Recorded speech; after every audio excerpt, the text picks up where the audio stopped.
The bitter winds of autumn whistled through the cracks in Agnes Hartwell's worn shawl as she trudged along the muddy road to the village of Thornfield. The year was 1563, and for Agnes, a woman of 45 winters, life had become a merciless journey through grief and solitude. The plague had claimed her husband Thomas 3 summers past, and both her sons had fallen to the same cruel fate within a fortnight of their father. Her small cottage, once filled with laughter and the smell of fresh bread, had been reclaimed by the local lord when she could no longer pay the taxes. Agnes tugged at her threadbare dress, pulling the neckline higher against the chill, though it still dipped low enough to reveal the hollow at the base of her throat where a silver pendant once rested, sold months ago for a few days' worth of food. Despite her years and hardships, she maintained a quiet dignity in her carriage, her collarbones prominent beneath skin that had once known better days. Mistress Hartwell called the balding clerk as she entered the small stone building that served as the village's administrative center. "We have been expecting you." The clerk handed her a sealed parchment. "It seems you have come into an inheritance. Your uncle, Edmund Hartwell, has passed away in the North Country. He has left you his property near Ravenscroft." Agnes stared at the seal in disbelief. "I have not seen Uncle Edmund since I was a child. I thought him long dead." "Well, he is now," the clerk said with little sympathy. "And it seems you are his only living relation." The inheritance consisted of a small, dilapidated cottage on the edge of Ravenscroft village, nestled against the forest, with a boggy pond and a few acres of untilled land. When Agnes arrived at the property 2 days later, her heart sank. The thatched roof of the cottage had partially collapsed, the garden was overgrown with weeds, and the pond was nothing more than a murky pool filled with rotting vegetation. As she approached the cottage, a mangy dog with patchy fur emerged from beneath the sagging porch. It growled at first, but then whimpered and approached her cautiously. "Hello there," Agnes said softly. The dog sniffed her hand and then pressed its head against her palm. "It seems we are both alone in this world," she whispered, stroking its head. That night, Agnes slept on the floor of the cottage. The dog, whom she had named Rufus, curled beside her for warmth. The wind howled through the holes in the roof, and rats scurried in the walls. This inheritance, she thought bitterly, was more burden than blessing. The next morning, while attempting to clear debris from the main room, Agnes discovered a small chest tucked in the corner. Inside were a few personal items belonging to her uncle, a worn leather journal, a tarnished pocket watch, and a curious iron key unlike any she had seen before. The journal contained mostly incomprehensible ramblings, mentions of the phases of the moon, drawings of strange symbols, and references to the secret beneath. Agnes set it aside, thinking her uncle had perhaps lost his wits in his final years. She had just begun to sweep the floor when a sharp knock at the door startled her. Outside stood a well-dressed man with a thin mustache and cold eyes. "Good day, madam. My name is Gilbert Holloway, steward to Lord Ravenscroft. I have come to inquire about your intentions for this property." Agnes straightened her back, aware of how the neckline of her dress dipped as she did so, revealing the pale skin of her chest. She tugged at it self-consciously as she replied, "I have only just arrived, sir. I have not made any decisions yet." Gilbert's eyes lingered momentarily on her collarbone before meeting her gaze. "Lord Ravenscroft has had his eye on this land for some time. He would be willing to offer you a fair sum for it, enough to establish yourself comfortably elsewhere." "Why would his lordship want such a worthless plot?" Agnes asked, suspicion creeping into her voice. "It adjoins his hunting grounds," Gilbert replied smoothly. "Nothing more than that." As he spoke, Rufus growled low in his throat, hackles raised. Gilbert cast a disdainful glance at the dog. "You would be wise to accept his lordship's offer, Mistress Hartwell. This is no place for a woman alone." His tone held a veiled threat that made Agnes's skin prickle with unease. "I shall consider it," she replied noncommittally. "See that you do. I shall return in 3 days' time for your answer." With a curt nod, Gilbert turned and walked away. After he left, Agnes sank onto a rickety stool, her hands trembling. What could Lord Ravenscroft possibly want with this miserable piece of land? And why the urgency? That evening, as Agnes attempted to repair a section of the roof before nightfall, she noticed Rufus digging frantically at the edge of the pond. The dog would dig, whine, then look back at her expectantly before resuming his efforts. "What have you found, boy?" "A rabbit hole." But Rufus continued his determined excavation until darkness forced Agnes to call him inside. The next day brought another visitor, this time an elderly woman from the village who introduced herself as Martha. "I brought you some bread and cheese," Martha said, placing a small bundle on the table. "I knew your uncle. He was a strange one, but not unkind." "Thank you," Agnes replied, touched by the unexpected kindness. "Did you know him well?" Martha glanced around nervously. "Well enough to know he had his secrets. There are stories about this place, Mistress Hartwell." "Old stories." "What kind of stories?" The old woman lowered her voice.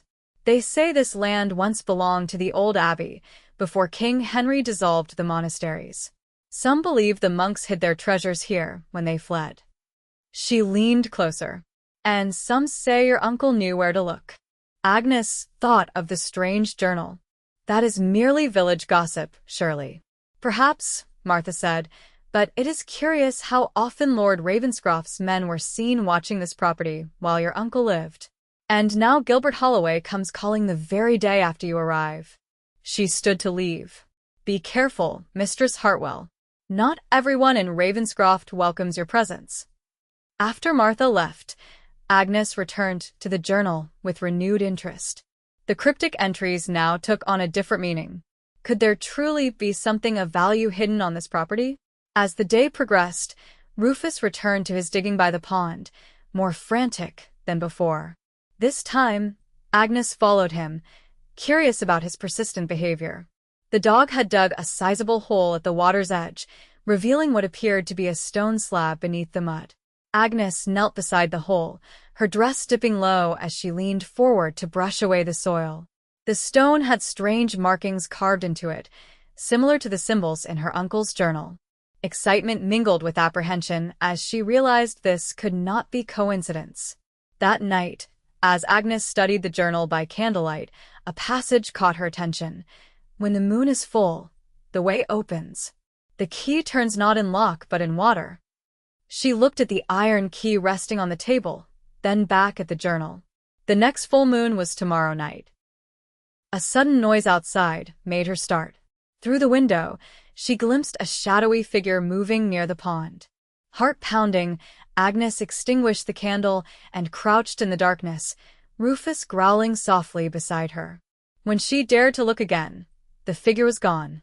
Morning brought rain, and with it a surprising visitor, a boy of about 10 years, soaked to the skin and shivering. "What are you doing out in this weather, child?" Agnes asked, ushering him inside. "I am Jacob, mistress. Martha's grandson," the boy explained. "Grandmother sent me to warn you. Lord Ravenscroft's men were asking questions about you in the village. She says you should be very careful." Agnes gave the boy some bread and dried apple. "Thank you, Jacob. Tell your grandmother I am grateful for her concern." As the boy ate, his eyes darted around the cottage, finally fixing on the journal and key. "Those were Master Edmund's. He showed me the key once." The boy hesitated. "He said it was magic." Agnes's interest was piqued. "Did he tell you what it was for?" Jacob shook his head. "Not exactly. But he used to take me fishing at the pond. He would tell stories about the monks who lived here long ago. He said they hid something very precious when the king's men came." After Jacob left, Agnes returned to the journal with renewed determination. The rain continued throughout the day, turning the ground around the cottage into mud and making further exploration of the pond impossible. As dusk approached, Agnes heard horses approaching. Peering through the window, she saw Gilbert Holloway accompanied by 2 rough-looking men. She quickly hid the journal and key beneath a loose floorboard and composed herself before opening the door. "I believe I said 3 days, Master Holloway," she said coolly. Gilbert's smile did not reach his eyes. "Lord Ravenscroft is an impatient man, Mistress Hartwell. Have you considered his offer?" I have and I must decline. This is my inheritance, meager though it may be, and I intend to keep it. Gilbert's expression hardened. That would be unwise. This is no place for a woman alone. Accidents befall such women in these remote parts. Agnes felt a chill that had nothing to do with the evening air. Are you threatening me, sir? Merely stating facts, madam. Lord Ravenscroft will double his offer. I suggest you accept it. The answer is still no. Gilbert's eyes narrowed. Very well. But, remember, you were given a choice. He turned to leave, but paused. Oh, and should you change your mind, you know where to find me. That night, Agnes could not sleep. Gilbert's threat hung in the air like a miasma. What could be hidden on this property that would make Lord Ravenscroft so determined to possess it? And what had her uncle discovered? The rain stopped some time after midnight, and the clouds parted to reveal a full moon shining bright in the sky. Agnes remembered the journal entry. When the moon is full, the way opens. The key turns not in lock but in water. Despite her fear, curiosity compelled her outside. Rufus padded silently beside her as she made her way to the pond, which glistened silver in the moonlight. The stone slab the dog had uncovered was now clearly visible, its strange markings illuminated by the moon's glow. In the center of the slab was a small, circular depression. Agnes knelt beside it, her dress falling open at the neck as she bent forward. On impulse, she placed the iron key in the depression. Nothing happened. The key turns not in lock but in water, she murmured, recalling the journal's words. Carefully, she poured water from her flask into the depression, submerging the key. To her amazement, the key began to rotate slowly of its own accord. There was a grinding sound, and the stone slab shifted, revealing a narrow passageway descending into darkness beneath. Agnes hesitated, her heart pounding. Should she venture down now, alone in the night? Or wait until daylight? A sound in the distance made the decision for her. Hoofbeats approaching. Quickly, she lit the small lantern she had brought and, with Rufus at her side, descended into the passage, pulling the stone slab partially closed behind her. The passage led downward, the walls lined with damp stone. It opened eventually into a small chamber that appeared to have been part of the old abbey, perhaps a storage room or crypt. The air was musty but not foul, suggesting it was not entirely sealed from the outside world. In the center of the chamber stood a stone altar, and upon it rested a wooden chest bound with iron.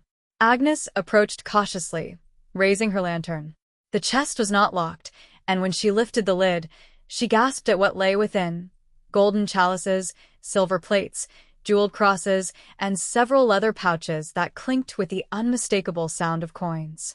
Beneath these treasures was a stack of parchments, deeds, letters, and what appeared to be a confession written and signed by Lord Ravenscroft's father, admitting to the murder of a monk who had refused to reveal the location of the abbey's treasures.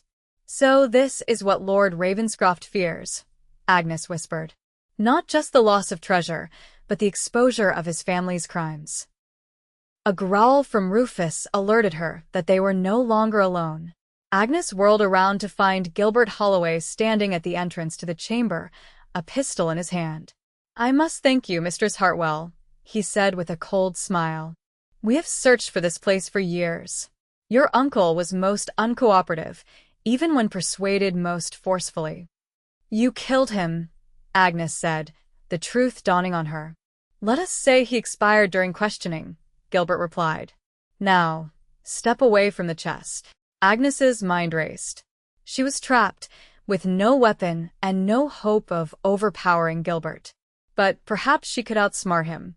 There is something else, she said, stalling for time. Something your master would find even more valuable than gold. Gilbert's eyes narrowed with suspicion and greed. What is it? A document proving his father's innocence in the monk's death. It exonerates the Ravenscroft name completely. It was a desperate lie, but Agnes delivered it with conviction. Gilbert hesitated, his greed battling with caution. Show me. Agnes turned back to the chest, pretending to search among the parchments. In that moment of distraction, Rufus launched himself at Gilbert, sinking his teeth into the man's arm. The pistol discharged harmlessly into the ceiling as Gilbert howled in pain and surprise. Agnes seized the opportunity. Grabbing a heavy golden candlestick from the chest, she brought it down hard on Gilbert's head. He crumpled to the ground, unconscious. Hands shaking, Agnes bound Gilbert with his own belt and gathered as many documents as she could carry, along with a small pouch of coins. She would need evidence if she were to expose Lord Ravenscroft's crimes. As dawn broke, Agnes emerged from the passage with Rufus at her side. To her surprise, she found Martha and several villagers waiting for her, armed with pitchforks and scythes. "We heard the shot," Martha explained, "and Jacob told me about the passage. We feared the worst." When Agnes explained what she had found, a murmur ran through the crowd. "Lord Ravenscroft has oppressed this village for too long," one man said. "With evidence of his father's crimes, we can appeal to the Queen's justice." In the days that followed, Agnes's discovery turned Ravenscroft village upside down. Gilbert Holloway confessed his role in Edmund Hartwell's death and implicated Lord Ravenscroft in the crime. The Lord himself attempted to flee but was captured at Dover while trying to board a ship for France. The Abbey treasures were claimed by the Crown, but Queen Elizabeth, impressed by Agnes's courage, granted her a portion as a reward. More importantly, the villagers of Ravenscroft were freed from the tyranny of their lord. Agnes used her newfound wealth to restore her uncle's cottage and establish a small farm. The knowledge she had gained from the hard years of peasant life served her well. In time, she became known not just for her prosperity, but for her generosity, particularly to widows and orphans. Jacob became a regular visitor, eager to learn from the woman who had outwitted Lord Ravenscroft. Agnes, who had lost her own sons, found in the boy a balm for her grieving heart.